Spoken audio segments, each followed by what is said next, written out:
Meanwhile, after that bad man took down the Cowboys on Sunday with some heroics, Max Kellerman came with a strong comparison for Aaron Rodgers. Take a listen. Aaron Rodgers can overcome anything. The best defense in the league, the best team in the NFC. He is the closest thing to Michael Jordan I've seen on a football field, in the sense that he can take a team with less than and make it better than it ought to be, because he is unstoppable. So, Max compared Aaron Rodgers to Michael Jordan, and somebody who agrees with him, another New Yorker, is Adam Shine, who wrote a column for NFL.com essentially saying that regardless of the lopsided ring count, Jordan has 6, of course, Rodgers has 1. That's not the focus. The point is that these two do their thing better than anyone else in the history of their respective sports. Max, is this Rodgers-Jordan comparison fair? Sure. First of all, when you say someone's the Michael Jordan of anything, what you mean is they're the best who ever did it. Okay. That's what you're saying. But just because you're the best who ever did it doesn't necessarily make you Michael Jordan. They're the best who ever did lots of things, and they're still not the Michael Jordan of the thing that they do. And the NFL football is the kind of sport where it's hard to imagine a Jordan ever emerging, even at the quarterback position, maybe especially at the quarterback position, where you need to be able to not only have that competitive next level stuff emotionally and mentally, but you need to be able to physically impose yourself on a game where it seems impossible to physically do so. I remember watching Michael Vick early on. I remember again, I think it was against the Vikings, where he accelerates and the two guys knock themselves out, and Atlanta looked really good for a while, and you thought maybe we're watching the Michael Jordan of football. Didn't work out that way.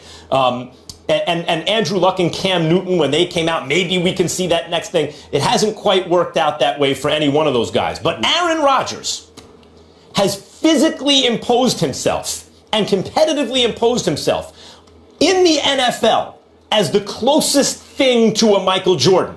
As I mentioned yesterday, he can make a team with less than it should have in order to be so successful, compete on an extremely high level, higher than they should, not just because he's making everyone better, but because he can impose himself on the game. Stephen A., mentally, psychologically, and physically. Yes, Jordan had 6 rings. Rodgers has 1. If it ends like that, it'll look like a foolish comparison.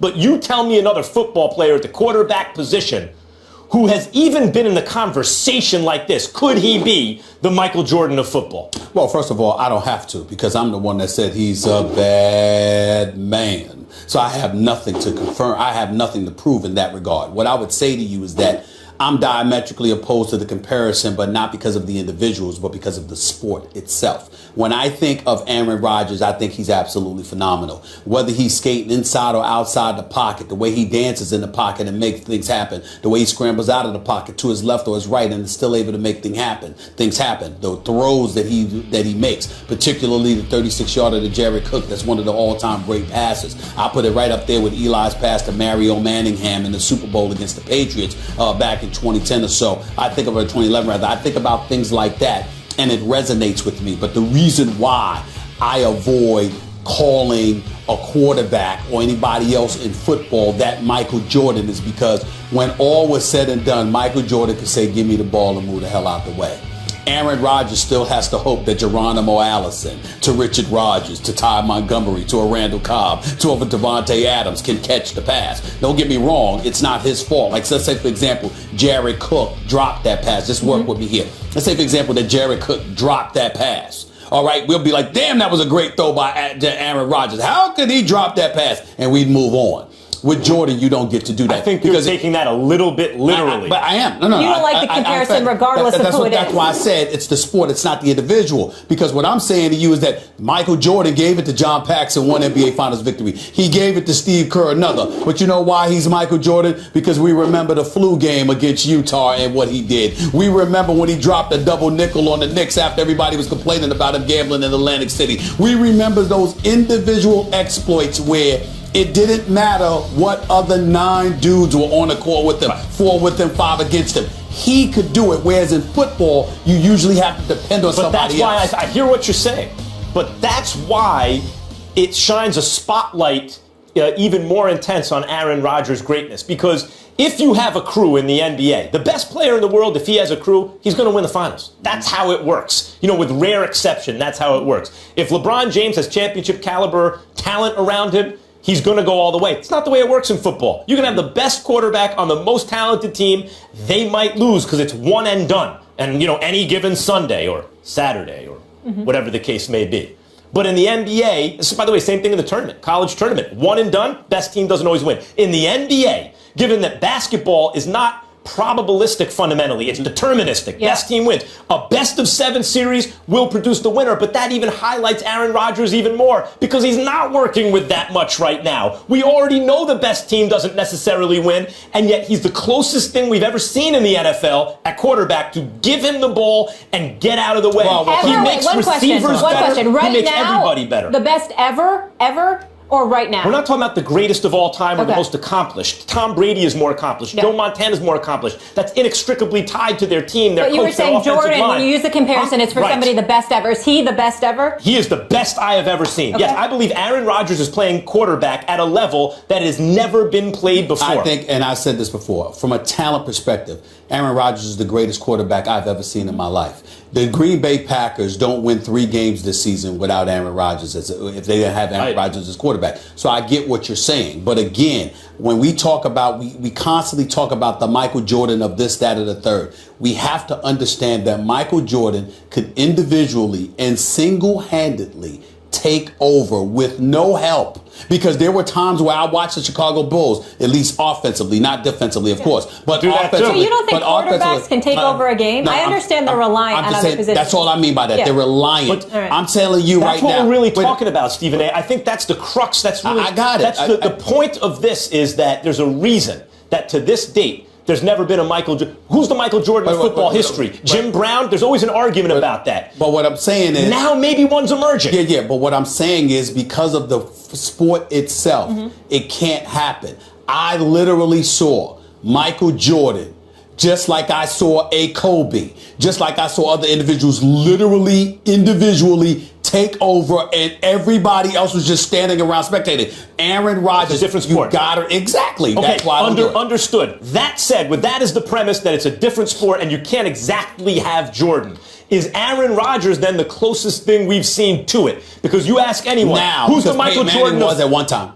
I guess, but if you take this Rodgers or that Peyton? Well, I'm saying, to me, I would take Rodgers because I love Rodgers and I love his overall game. And he can move.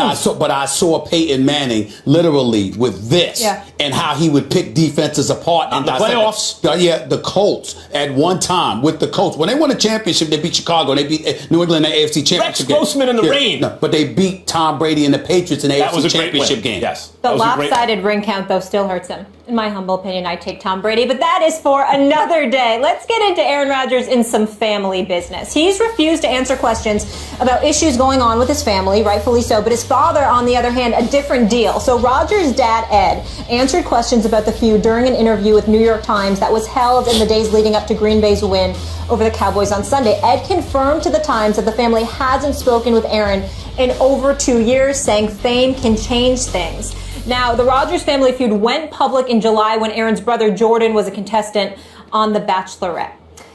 Stephen A., what's your reaction to Ed Rodgers speaking out on their family's business? I think it's inappropriate. I think it's unfortunate, and I also think that it's a damn shame that it's coming from the father,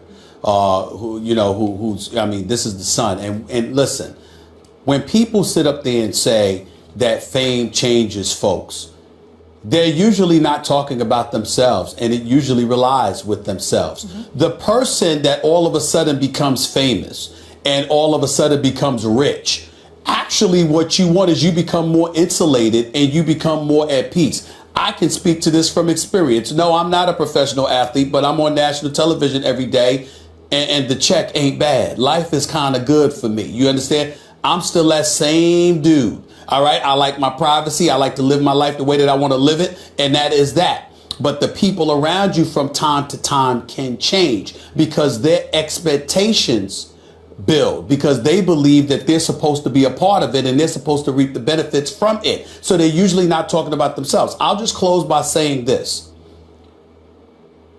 Nobody from your family should be speaking publicly about family business. And anyone who does that, I lose all respect for, because they're not the ones in the public eye. It's Aaron Rodgers. And it's wrong. If all of y'all are in the public eye, as trifling as that may be, it's different. But when only one dude is in the public eye and you're talking about him, then you put his business on Front Street, not your own, because nobody cares about you. The reason anyone cares about Aaron Rodgers' brother, who's on, The Bachelor or Bachelorette, Right. and, or his father, Yep. or anyone in the family, is because he might be the best football player you've ever seen in your life. That's right. That's why they care. And I don't like this at all. I don't think this is anyone's business. And right. This is the kind of stuff this is like when people say, I hate the media, right? It's stuff like this. That's right. I don't think the family should be asked questions. This is for Aaron Rodgers' father to decide whether or not he wants to answer them. Personally, I don't think he should. But that's his business, and I feel bad for the Rodgers family that the focus is on, there are painful and personal things that go on in any family. That's right. That are difficult enough to deal with in private. That's right. Imagine the most embarrassing or difficult times in your life Max, being made public against your wishes. Max, Molly, I had Aaron Rodgers on my radio show about 3 weeks ago. I had never interviewed him before in my life. He knows I'm a fan. He came on my radio show. And I made it a point to ask a relatively generic question about his brother and teammates and others. But I didn't get specific.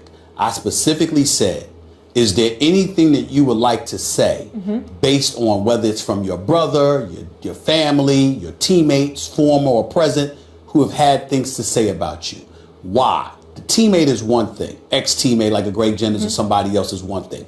But family, personal business, I refused to probe because it's none of my business. There's one I can see a general question being asked, because there have been athletes who played so poorly so suddenly that I have wondered and even asked them, is everything okay in your life? Right. Just generally speaking, because you wonder, everyone is subject to stress in other parts of their lives. It may affect their profession, whether they like it or not. But to specifically ask whether this family member is talking to that family member and why, etc., I think is out of I just want to add one more thing really quickly. The timing is also so unfair. Yeah. As he's in the midst of the playoffs and doing this type of interview. And the other thing, if you're trying to rectify, which they said the family, they miss Aaron, you don't do that publicly. Listen, everybody knows I know Kobe Bryant very well. And Kobe Bryant supposedly had issues with the family and all that other stuff. When Kobe and I spoke privately years ago, I said, man, ain't none of anybody's damn business. They ask you a question, you could tell them it's none of their business, or you could feel free to cuss them out. They don't have a right to know.